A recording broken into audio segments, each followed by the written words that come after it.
Test, test.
Thank you, everyone. We now will need a vote to come out of executive session and be back in regular session. So I will call the roll to come out of executive session. Mr. I'm Murray? sorry, Mr. Chair, we do need a motion and a Oh, second sorry. first. Okay. Sorry. You said a vote. You can just vote. We know what we're doing. Mr. Chair, Mr. Trowbridge. I'll move that we come out of executive session and back to regular session. And I'll second. Thank you. Thank you. Let the record show we have a motion and a second, and now we will properly vote on the motion. Mr. Moraes? Aye. Mr. Byers? Aye. Mr. Whitney? Aye. Ms. Jack? Aye.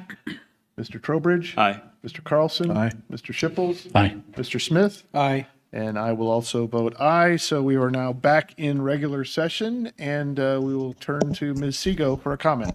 Thank you, Mr. Chair. An executive session was held for the purposes stated on the record and no decisions were made. Thank you.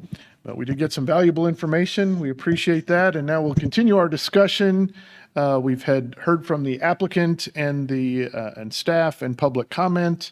And now we are deliberating on the matter of file number VA 244, variance of use for Utah Nevada Lane. Any other discussion among the commissioners? Sure. Mr. Carlson.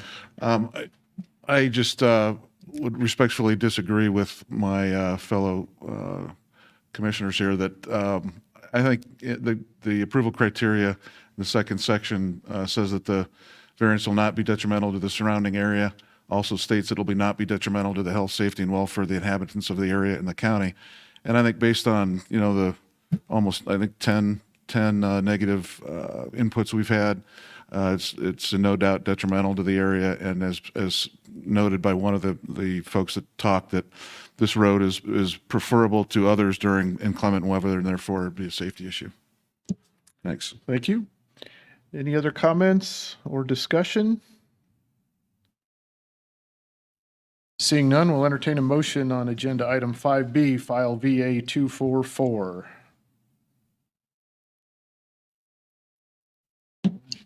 Ms. Jack, thank you. Okay.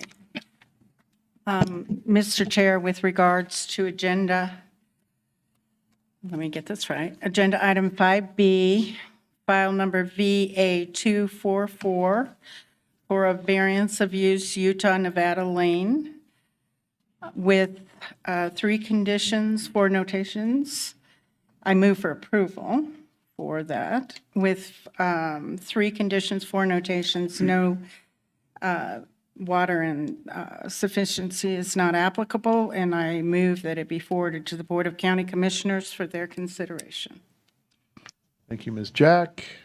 Is there a second? Second. Mr. Trowbridge, thank you. Any last comments before I call a vote? Start down here to my left, Mr. Smith. Aye, with great reservation. Mr. Schipple. Aye. Mr. Carlson. Nay. Mr. Trowbridge. Aye. Ms. Jack. Aye. Mr. Whitney. Aye, also with reservations. Mr. Byers. Nay. And Mr. Moraes. Aye. And the chair votes aye. So So let me make sure we'll go back and ask the no votes, Mr. Carlson and Mr. Byers, for any last words on that. Not Just required, but just give you the opportunity. what I stated earlier, that I believe it doesn't meet the approval criteria. Okay? Yeah, I feel the same. I don't think it meets the approval criteria with too many open items on roadways. Okay. Thank you. Appreciate the robust discussion on that, and I think we've given the county commissioners a lot of good information along with our recommendation. And so we'll move on then to the last item on our last action item on our agenda, which is 5A, file number LDC 243. This is a land development code amendment dealing with, and I'd like to put this in quotation marks, natural medicine.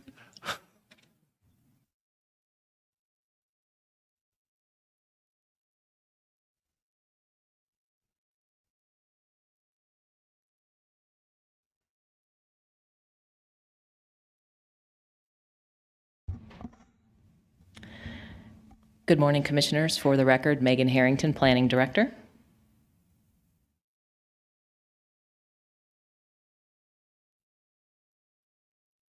And yes, for your consideration this morning, a code amendment related to natural medicine. The staff that has been working on this is myself, as well as we have a special guest in the audience today, Terry Sample. Terry Sample is a senior assistant county attorney that works on other items within the county, but she has been my legal go-to on this particular item. With all of our items before you, if you're watching remotely and have not provided a name or reliable phone number, you can send a name to pcdhearings@elpasoco.com. We're here this morning to talk about natural medicine. A bit of a background on that. The state of Colorado approved Proposition 122 in 2022. It decriminalized the personal use and cultivation, manufacturing, possession, and consumption of psychedelic mushrooms, so psilocybin. And then it required the state of Colorado to really come up with a regulatory framework for licensing. So interesting fact here with Proposition 122, while it passed in the state of Colorado, it did fail in El Paso County. Following up from Proposition 122, the state legislation amended the proposition to include the regulatory framework. So State Bill 23290 is the regulatory act that just creates the parameters and the guide rails for the licensing. The state will start to issue licenses in January of 2025, applications being accepted to the state as early as December 31st. What is considered natural medicine? Natural medicine is defined to include psilocybin and other non-synthetic substances described in the Regulatory Act. Those could include other plant-based or natural substances approved at a later time by the state, but right now it includes the psychedelic mushrooms, it includes other psychedelics, including something called DMT. It also includes mescaline, does not include peyote. And then natural medicine products means products infused with natural medicine intended for consumption. So that's a bit about what we're talking about here. And so further looking at this State Bill 23290, that regulatory act and the regulatory program, it does state specifically what the local authority is. And it says that the local authority may enact ordinances or regulations governing time, place, and manner. A local jurisdiction may not prohibit the establishment or operation of a natural medicine business, cannot prohibit the transportation of natural medicine, and the local jurisdiction cannot adopt ordinances or regulations that are unreasonable or conflict with this bill.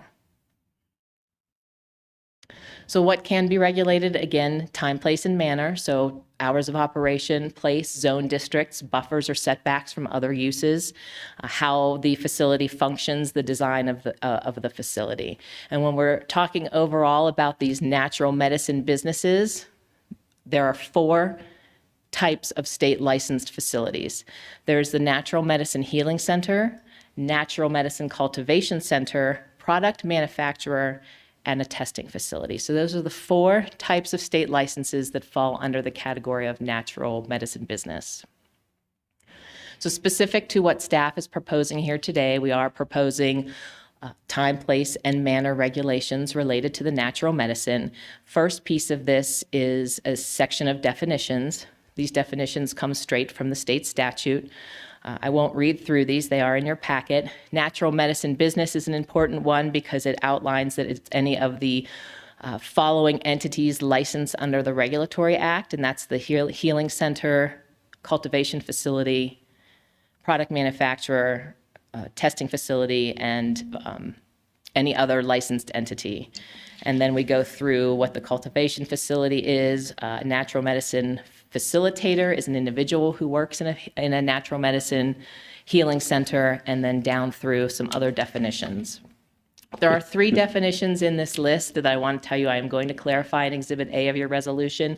I was doing this fast, and we took these definitions straight from state statute, but I did not cite exactly what article and that they were from the Colorado Revised Statute. So as you move forward with a resolution, depending on what that looks like, staff's recommendation would be that we take these 3 specific definitions and slightly tweak the language. So I'm not changing the references to Colorado Revised Statute, but making it clear that it is referencing Colorado Revised Statute when it speaks to the articles referenced within.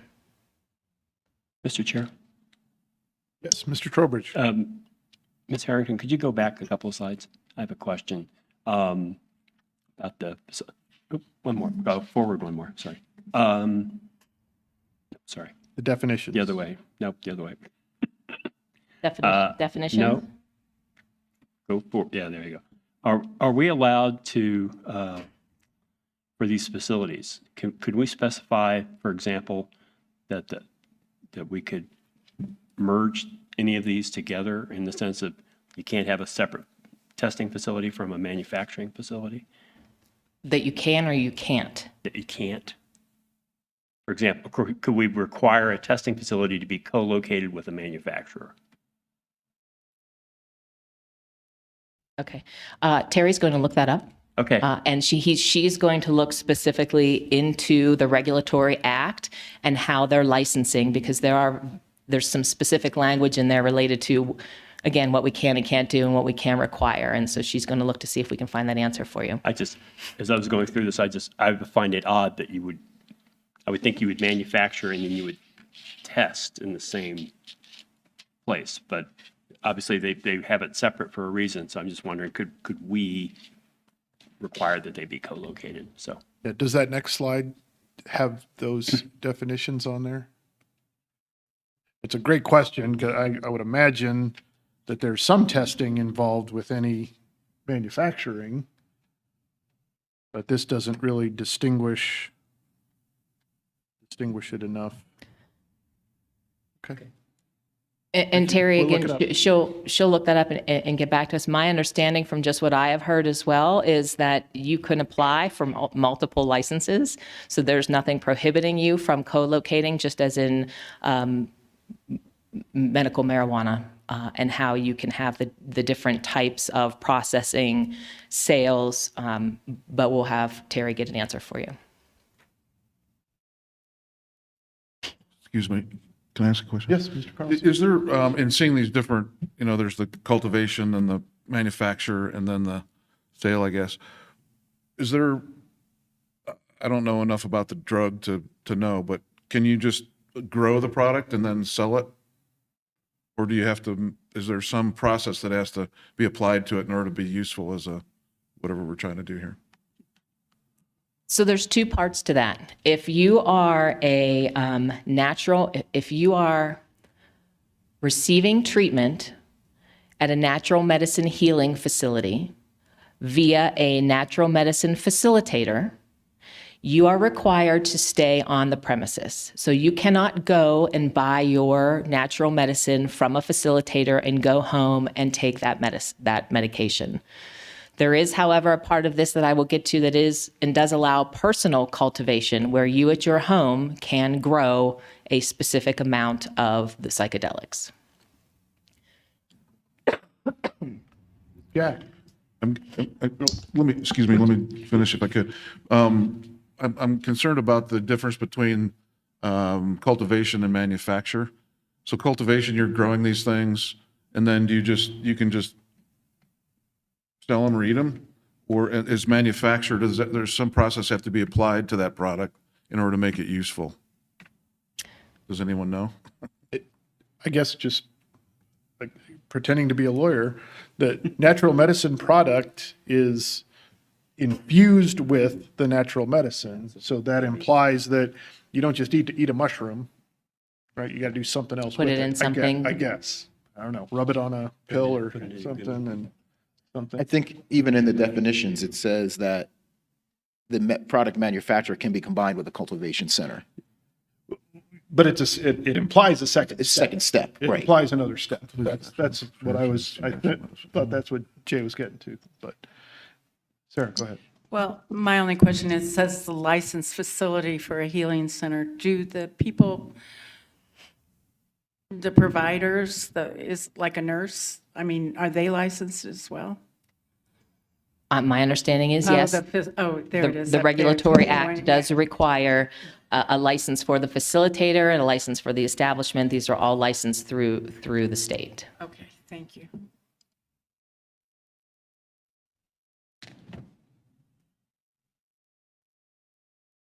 Zoning and the uses, that is the place. So the place that we are recommending, with the recommendation of the natural medicine business as the definition, to include healing center, cultivation, testing, and manufacturing. Staff is recommending that be a permitted use in the CS, C1, C2, and M zone districts. That is the same as medical marijuana. We are recommending a buffer of 1 mile from an elementary, secondary, or high school, and a buffer of 1,000 feet from a residentially used property or a property that would be permitted for residential, college campus, public park, religious institution, state licensed drug or alcohol treatment facility, state licensed child care facility or home, or military installation.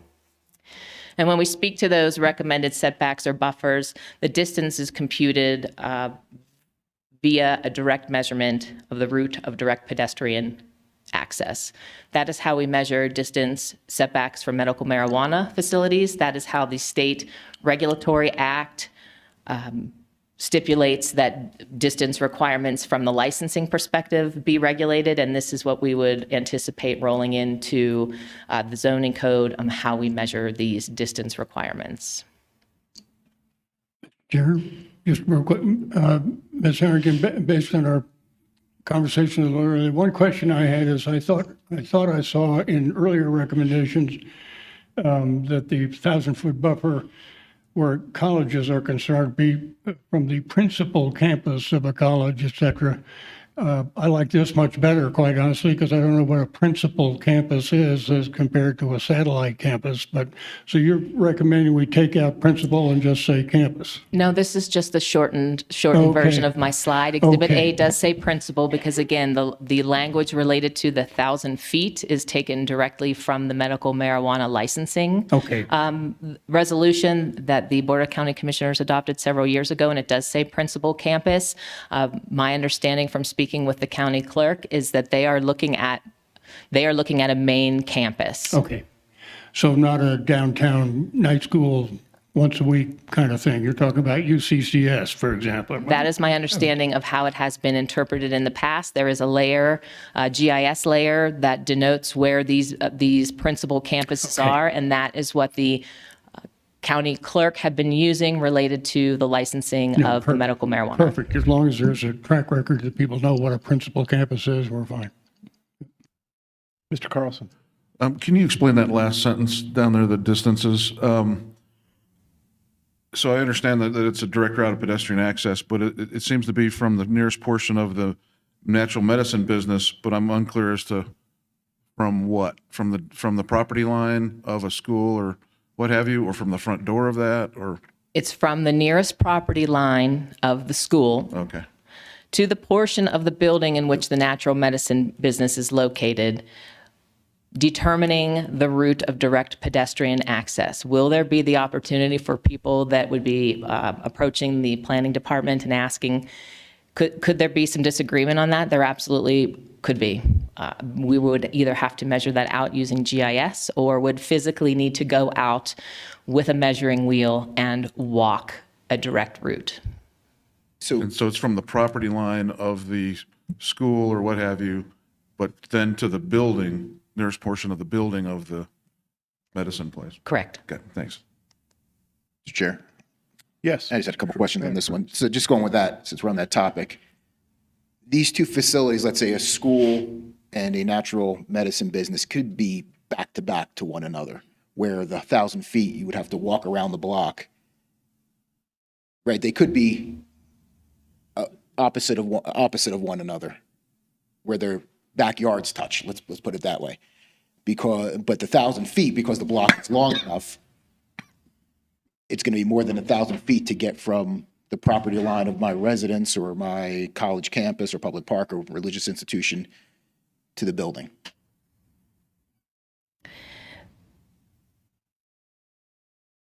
The specific language from Exhibit A reads, "A natural medicine business shall not be on the same lot, parcel, or tract as, shall not be adjacent to, Okay. and shall not be within 1,000 feet of the following." And so I would say no. Okay.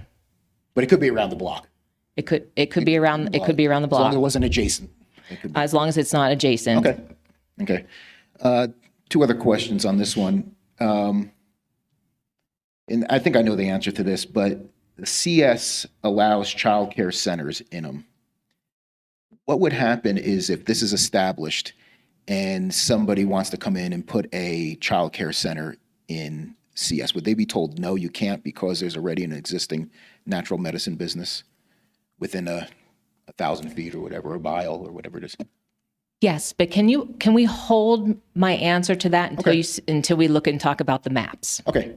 Yeah, no, But yes, I mean, it would be first one in there, and we would have to map all what I thought. all of these uses. But yes, I would absolutely interpret it that way as to mean we're going to look at the natural medicine facility, and we are going to make sure that there is the distance separations. okay. And then the last question I have, just on the zones, and I understand you took it from the marijuana licensing locations. Question, why not I zoning? And then a follow-on question for C1, C2, and M, those are all obsolete. Is there a way in the use standards that we say, hey, in order to, if you want to put a natural medicine business in this area, one of the requirements is to rezone it to CS? And we try to get rid of these obsolete zoning districts. I don't think that's undue, So a couple things with that. When the new land development code is rewritten, we will not continue to have these C1, C2, and M1 obsolete zone districts. They will be converted to another zone, and I would expect they will be converted to an industrial type of zone district. We need to provide, and Terry can come up, we need to provide reasonable ability for these uses to locate in unincorporated El Paso County. I don't think we would tell any other commercial use that was a permitted use in any of these obsolete zones that they had to rezone. So I would be hesitant to say in this particular use, if that's the question you're asking, in this particular use, if you were wanting to establish, you would have to rezone to CS. You could certainly make the recommendation that you want to change or include different zone districts to the Board of County Commissioners. And again, I don't have a good answer for you. Why not industrial? Why not? I can't answer that for you. We are mimicking medical marijuana. There was there's a conversation about this with medical marijuana. It seemed to follow suit, and we just grabbed those zones. Good enough answer for me.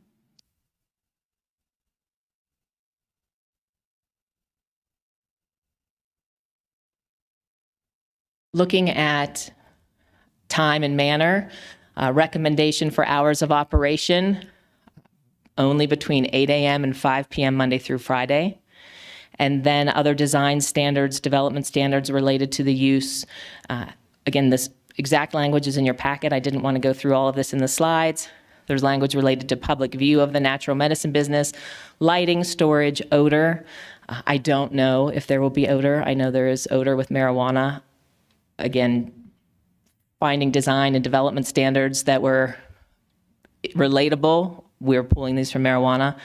And then secure disposal. So those are the development-related standards. I did mention personal cultivation. We cannot prohibit personal cultivation, and so we would, as a local jurisdiction, have a regulation built around the licensing for personal cultivation, allowed in residential zones, accessory to single family, limited for what the state limits is 12 foot by 12 foot cultivation space in an enclosed and locked area. All occupants must be over 21. It could not be considered a home occupation and there cannot be any detectable odors. Mr. Trowbridge. Thank you, Mr. Chair. Ms. Harrington, I'd like to go back up a couple bullets here. My question is on the storage, which is in 5238, paragraph I. It says storage of natural medicine. It says all storage shall be located within a permanent building. Should the language actually say it should be located within a licensed facility? Well, it certainly could, but this is only related to the licensed facilities. This storage is separate from personal cultivation. Personal cultivation would only fall under the section related to personal cultivation. I'm sorry, I wasn't talking about personal cultivation. I was talking about the business. So the paragraph says storage of natural medicine businesses. It says all storage shall be located within a permanent building, but it doesn't say it has to be the licensed facility. Could I not rent a storage unit and go store my business inventory as long as it's a secure building? Not if you're, this is all working under the assumption that this is related to a licensed facility. So if you're storing topsoil or other agricultural implements in order to cultivate your medicine, that would not be needed to be kept in a licensed facility. So this is all related to, you've come to the planning desk, you've asked for our sign off as part of your licensed facility, and we're telling you, okay, if you're starting a facility, you're going to need a site development plan. We will sign off on your license, and then these are the design standards that need to be shown as part of your site development plan for a licensed facility. But I don't see why, if you feel better putting that language in there, I don't see why that would be an issue. And again, I know Terry's back here keeping track of all of this. I don't see why you couldn't add that, but we would only allow that as part of a licensed facility if it's storage for that facility. Okay, and then I didn't see anything in here about security, although it probably does say something about being locked at some point. But and then finally, I'm sorry, one more thing. The secure disposal, it says in paragraph K. It doesn't. Is secure disposal defined anywhere? Secure disposal is all defined through the regulatory act, the licensing. Okay, so if I were to go look, I'd find out what that means. It's either incineration or biohazard bags or something like that. I believe there are options within that licensing, and you are required, if you're holding your state license, you are required to follow some of that, and that we took that language straight from that regulatory piece. Okay, thank you. Sorry to be a pain. Mr. Moraes, go ahead. Yeah, it just for the personal cultivation, the location within a primary residence. Is that basically saying a separate enclosed locked space not to exceed 12 by 12, basically a small shed or a greenhouse, like on the property? Is that what it's not saying you could take a room in your house and grow it, because it's Not saying that you couldn't. it says separate. That was I believe it could be in a basement. disclosing a separate enclosed locked space not to exceed. you had a basement in your house and you had a door, you were able to lock off your basement and you had the necessary growing capacity, be that light, water, whatever you needed, that would be considered locked off, I believe. But again, I don't know how far down the road I can go with that because we are pulling this a lot from the state licensing and how they are going to interpret a lot of the Yeah. I just looked at personal cultivation. the word I had highlighted in my notes over here is must occurred in a separate space. So, okay, that's good. And then really, I didn't notice, and then Mr. Trowbridge brought it up. There is nothing that talks about disposal for your personal cultivation. You just throw it in the trash can, I guess, if you're not going to use them anymore. That's a great question, and I would unfortunately, I don't believe Terry or I have an answer to that. But this is there's language in the Regulatory Act, but for personal cultivation, you don't need a license.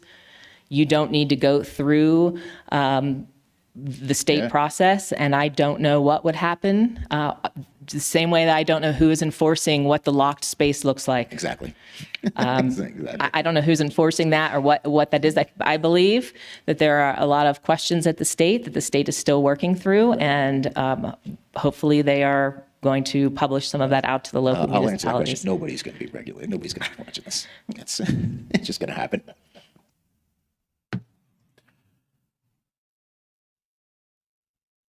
Let's see the maps. There we go. So I know you can't read this. If you'd like a larger copy, we can certainly get that for you. It's in a PDF online. This is staff taking all of the setbacks that we talked about here today and attempting to do our best to put that on a map. And this is what that map looks like. Now you have to keep in mind, we are measuring this by direct pedestrian access. I can't put on a map for you direct pedestrian access to all of these. So this map is based on a buffer of 1,000 feet around properties that meet the zone district. But if we take a closer zoom in of what this is, there are 4 possible locations in unincorporated El Paso County where these uses could be established. On your screen here, there's 2 sites within Cimarron Hills. The top screen is property zoned M off of Mark Shuffle. On the bottom is just east of Powers, a CS property off of Paonia. East Las Vegas Street, a large M-zoned property, and then outside of Peterson Air Force Base, outside of 1,000 feet, there is another potential property that would meet, according to our loose mapping, the requirements for the buffer distances between these other uses. So those are the 4 areas in unincorporated El Paso County which a licensee could establish a natural medicine business. And remember, for the zoning code, we're lumping cultivation, manufacturing, the healing center, and the testing together as natural medicine business. So these setbacks would apply to all 4 of those state license types. So these are 4 currently zoned, could go in January 1st in any of those places. But there are other places in the county where a zoning change could allow for this to happen. Absolutely. Yeah, go ahead. Would that zoning change come to us? A zone change will come to you, but they wouldn't necessarily tell you if they don't know what the use is going to be. They could come in and request. So 3 of the zones are obsolete. So C1, C2, and M, those are obsolete zones. You can't rezone to any of those. If someone came in and asked for a rezoning to CS, they certainly could ask you for a rezone to CS. You may not know what type of facility will go in that CS zone district.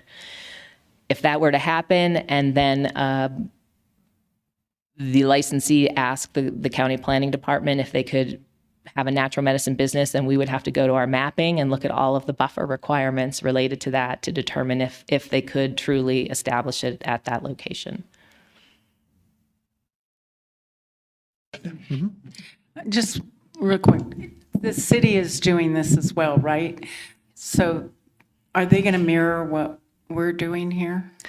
The city, so full disclosure, city council, I don't know if they made a final decision on it or not. Did they make their final decision last week? City council, the city's proposal is a little bit different, but they do have a similar 1 mile buffer from schools. However, the city has determined that a natural medicine healing center is more like a medical clinic and would be a potentially permitted use in any zone district that would allow a medical clinic, and then is calling out manufacturing, cultivation, and testing separately as an industrial use, and I believe it's permitted or a conditional use in their industrial zone districts. I don't have any more. I know there's more nuance to that, but I don't know that off the top of my head. But the buffers they are using is a 1 mile from the schools for the healing center. Any knowledge of any other cities, Palmer Lake Monument, down Security Y Field, all that? Fountain has done something similar, very, very similar to what we're doing, only they're using 1,000 feet from schools and 1,000 feet from all of this similar uses. I have not heard anything from Manitou, Monument, Palmer Lake. Douglas County is looking at it right now. Castle Rock, Town of Parker, or some of the other municipalities that we looked at. And while the zone districts that they permit the use in vary, the buffers are all pretty similar. They're at 1,000 foot from all of the different zone districts, or all of the uses that we described to you. And really, the 1,000 feet is in the Regulatory Act, related to schools and some other uses. But the Regulatory Act, I believe, states that the local jurisdiction can increase that. And so a lot of the local jurisdictions have kept the 1,000 feet, but they're adding additional uses, like the residential, adjacency to residential has been added in, I believe, all of those jurisdictions that I mentioned.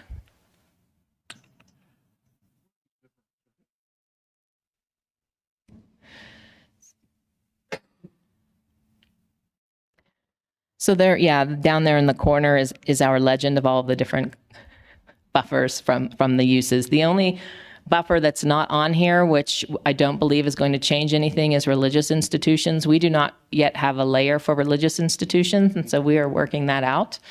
But all of these other buffers are built around GIS data that we have currently. And we're able to get state licensed drug and alcohol treatment facilities and state licensed childcare from the state of Colorado website.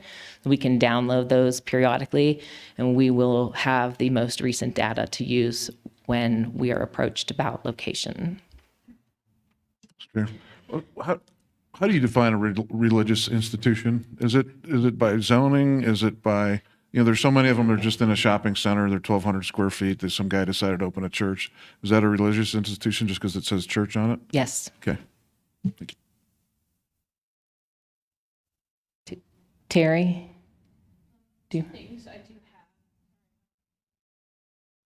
Microphone over there.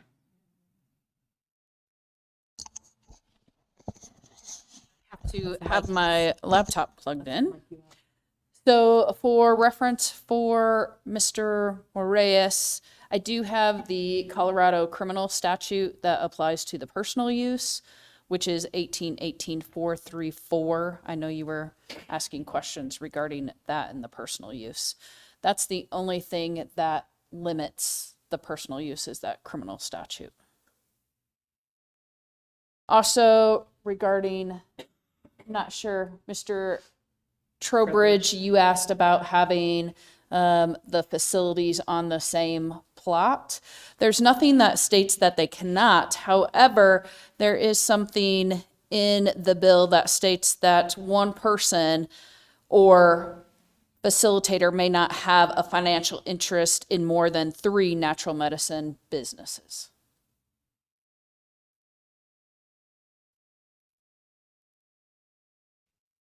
Thanks. Thanks, Terry.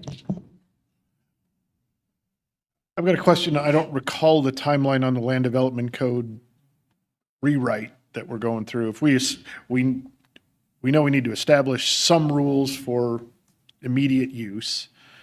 If over the next year or so we feel that this needs to be modified, is that something that's within the scope of that effort? Absolutely. Okay. It absolutely can be. I mean, just the, So if we don't get Commissioner it Moraes exactly asked- right, yeah, he asked about why not industrial? Great question. We could certainly do that. I think we are starting from a place of where we started with medical marijuana until we know more. The only other state that's decriminalized psychedelic mushrooms is Oregon. And it is still a federal class, was it class 1 they call it? If it's still a federal, it's an issue. So we don't have a lot of examples of how to do this, and we're starting modeling the medical marijuana, and if we want to make changes in the future, we certainly can do that. However, if we don't have anything in place by December 31st, it can go, we would need to make a determination on a similar use determination on the fly at the counter on where these uses could go, and we certainly don't want to be in that position either. Trowbridge, you have a question? I just, Fingers hovering over the. Mr. Moraes and I are happily participating in the LDC revision, and the process is going well. And I'm sure this will come up.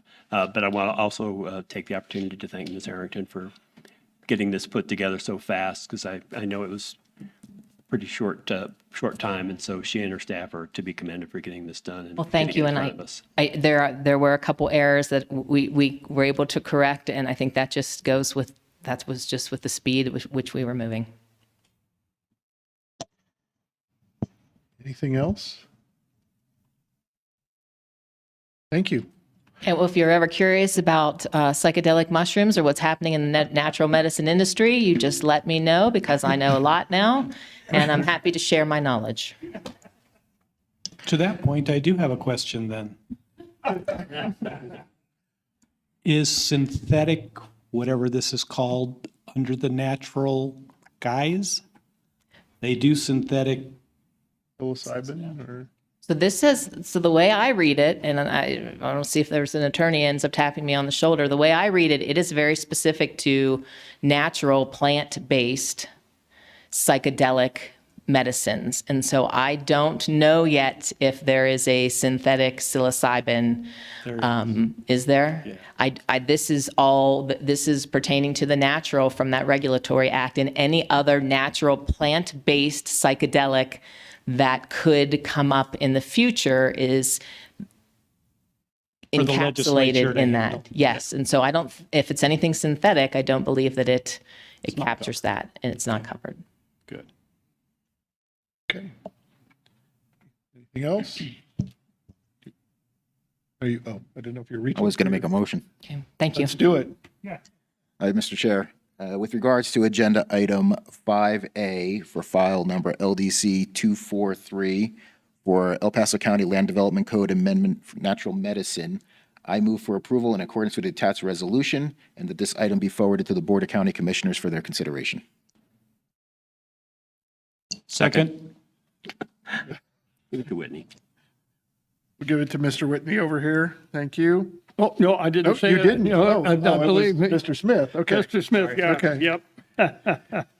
He was too fast for me. Mr. Chair, Thank you. I do have a quick question. Is it truly a recommendation, or are we the approving authority? It is recommendation? Okay. Yeah. And the Board of County Commissioners hears this on the 17th. I'm December guessing, 17th, yes, Board of Yeah. County Commissioners will hear this item. at the next meeting. Okay. We have a motion and a second. We'll call the roll. I will start with Mr. Smith, who seconded the motion, so I can anticipate his vote. Aye. Mr. Schippel, Aye. Mr. Carlson. Aye. Mr. Trowbridge. Aye. Ms. Jack. Aye. Mr. Whitney. Aye. Mr. Byers. Aye. Mr. Moraes. Aye. And the chair votes aye. Will unanimously recommend this to the Board of County Commissioners for their approval. Thank you very much. And let me mark that down. And now we move on. Still on our agenda somewhere, if I have it. We have a couple of non-action items. So we're going to, Small snag. The Jimmy Camp Creek item, we have a consultant that I believe this meeting went a little longer than they had anticipated, and the consultant won't quite be available for another, until 1 o'clock. However, staff could start the presentation in 20 minutes. So we could speak to, because this is a non-action item, we also have the minutes discussion as a non-action item. We could start with the minutes discussion right now and see if that burns some time. Yeah, I would like to do that. I have, I'm going to have to take off no later than 1 o'clock. So, Me too. yeah, we may lose a few people, I guess, but let's talk about the minutes if you don't mind. Let's talk about the And- minutes. And thank you. My opening comment on that is I saw an evolution from the last time to the ones that we just approved for today. I think that we're moving in the right direction. I had, Mr. Markowitz made a comment before he left, and I know he had brought up some things the last time. He would still like to see a little bit more detail. I understand that opinion, but I think the compromise that you guys are working toward and the product that I'm seeing now is adequate. And again, I'll restate my opinion for whoever cares that our vote's nice, but it doesn't really matter as long as the Board of County Commissioners get the product from us and from you that they want. That's what matters to me. So any more discussion that we want to have on that? Sarah? Well, and my only, I asked that legal question, and Ms. Sego made it very clear that the record is the recording, and so they're going to get everything they need anyway. So that was the only reason I asked that question, the legality. Mr. Chair, could I just, I agree with your comments. I thought this round was good, lots better. And I guess if people know why we voted the way we voted, then that's what the record needs to show, formal or informal, and I think this was good. Much better. Mr. Carlson? It seemed like there was some discussion about not including who said what, but I think that's really important. So I don't know if that's an issue or not, but I'm all in favor of abbreviated whatever, but as long as it notes who said what. And I would echo that. The first revised minutes from a few weeks ago was, I think, a little too vague. This last rendition where it did address what commissioner said what, I think was better. So I did like this latest minutes better. Okay, thank you. Anything else? If we're trying to stall until 1 o'clock, we're not doing a very good job. I feel like we may have solved our own problem. So we're going to continue to work in this format, and I definitely want to get your input as we go forward. But the more verbatim minutes are taking, they're taking a lot of time from staff, and it's very difficult with your 2 planning commission meetings a month and all of the prep for the Board of County Commissioners meetings. We're just having that one staff member in minutes a lot. And so I think that if we can continue to focus on the motion, who made the motion, who said what is part of the motion, and when you have that conversation amongst yourselves and the people that may have voted one way or the other say, this is why I'm voting this way based on the criteria, we are going to focus on capturing that. I don't know if we'll go back to the more verbose minutes. Other municipalities don't do as much as we were doing, so we're trying to find a middle ground. Mr. Chair, Yes, Mr. Trowbridge. I have perhaps a suggestion. One of the things that's been happening in one of my other volunteer activities is they've been using an AI source to listen. So they're recording, but the AI is listening, and then it can produce meeting notes, which summarizes things. And I wonder if staff may consider that to create a first draft that the secretary could then review and revise appropriately, and perhaps that would speed up the process. But Ms. Harrington's smiling at me like she's already thought of this. Well, no. I think Mr. there was Bailey. it must have been offline discussion Yeah. then that I know I'd suggested that, and apparently there's some legal issues. There's some IT related issues to the overall use of AI that our countywide IT department is working to establish some rules around. and we will certainly look into that. But I also want to make sure that we're functioning within the overall rules of the countywide use of AI, and some more to come on that. But yes, it is something that we are absolutely looking into to do within those parameters. Chair, is there, I'm assuming you're using something that listens and just writes it out as it was said versus an interpretation. Sure, her name's Marcy or Miranda. But I mean, there's programs that'll do that for you. And then we can just strike out the superfluous stuff. If I may, Yeah. Yeah, Justin Kilgore, Planning Manager. We have done that before. It takes a considerable more amount of time to clean up the minutes from those speak to text programs that are out right now. Yeah, We have done it before. I've seen good examples and bad examples, and so I can certainly understand that, depending on which tools we have available and what we can use, it could also be much harder to do it that way than the way that we're doing it.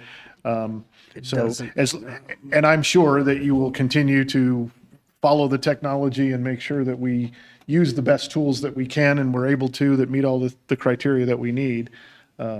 Mr. Whitney. Could I just add one follow-up? This go-around, this set of minutes, was that more palatable in terms of how much staff time went into producing them? Because they were really good.